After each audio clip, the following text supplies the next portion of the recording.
₹800 थी उस टाइम क्या था, मेरा 8 बजे से लेके 2 बजे तक स्कूल होता था, जो कि एज ए प्यून। देन उसके बाद जो था मेरा टाइमिंग वो होता था 4 साढ़े 4 बजे खाना खा के 1 आवर रेस्ट करके जो प्रिंसिपल था वो मेरे को बोलता था कि भाई तुम जल्दी जल्दी वापस आ जाओ। और उसकी सेम स्कूल वाले की जिम भी थी, तो फिर जिम में तुमको नेक्स्ट ड्यूटी देनी है। तो मैं जैसे ही जल्दी जल्दी घर पे आना, चेंज करना, खाना खाना और जैसे ही थोड़ी देर टीवी देखना, तो उस टाइम फिर मैं जल्दी जल्दी फिर वापस चले जाना। साइकिल होना मेरे पास, साइकिल भी मैंने किसी रिलेटिव को बोलकर उन्होंने मेरे को ख़रीद करके दिया था, क्योंकि हमारे पास साइकिल लेने के लिए भी पैसे नहीं थे, क्योंकि हमारे सर पे कर्जा जो था वो बहुत था। घर वगैरह गिरवी में था, बहुत छोटा घर था, फैमिली बड़ी थी। बड़ी मीन्स यानी मदर फादर, 3 ब्रदर हम, और ये सब था। तो उसके बाद यानी काफ़ी ज़िम्मेदारी थी सर घर पे, यानी बड़ा होने की वजह से घर की सिचुएशन देखता था, अपनी दादी को देखता था, अपनी मदर को देखता था, तो काफ़ी यानी वो चीज़ जो है दिल को लगती थी। आपके साथ भी कुछ ऐसी कहानी होगी तो हमें ज़रूर शेयर करें, कमेंट करें, बताएं, अच्छा लगेगा। कि ठीक है, हर एक इंसान का जो है, अगर आपका दिन अभी बहुत अच्छे हो गए हैं, बहुत बदल चुके हैं, तो भी आप हमें कमेंट करें और फॉलो करें, बताएं कि सर बिल्कुल भैया आपका जो है चीज़ यानी ओके, सबने फेस किया है। तो उस टाइम का जो मैं टाइम बता रहा हूँ वो काफ़ी टाइम पुराना था। सो मैंने ओके अपना ड्यूटी जो था करता था, फिर जिम जाना। जिम में करता नहीं था, एज ए मेरे को सिर्फ सीटिंग बिठाते थे कि भाई देखो साफ़ सफाई करनी है, थोड़ा झाड़ू लगाओ, ये मशीन साफ़ करो।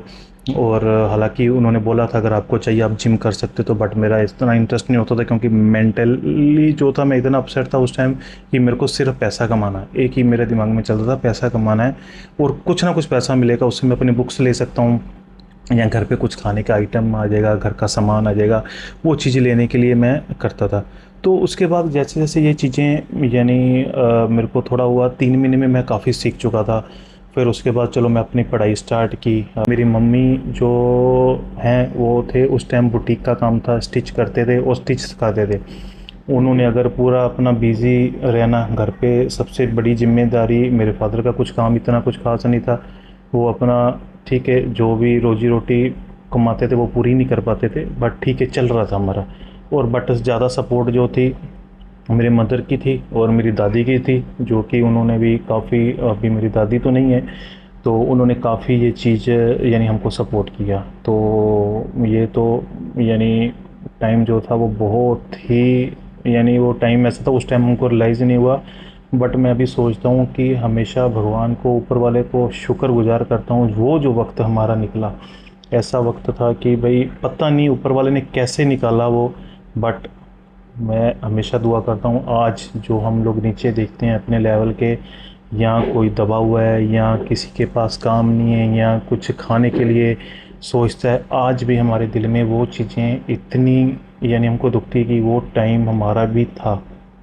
कोई भी टाइम होता है, अच्छा है या बुरा है, वो हमेशा एक था होता है। क्यों? अगर वो था, अगर आपको याद है, तो आप किसी के लिए कुछ कर सकते हो और अपने लिए कुछ कर सकते हो। बट जब आप पहले अपने लिए कुछ करोगे तो दूसरे के लिए करना कंफर्टेबल होता है।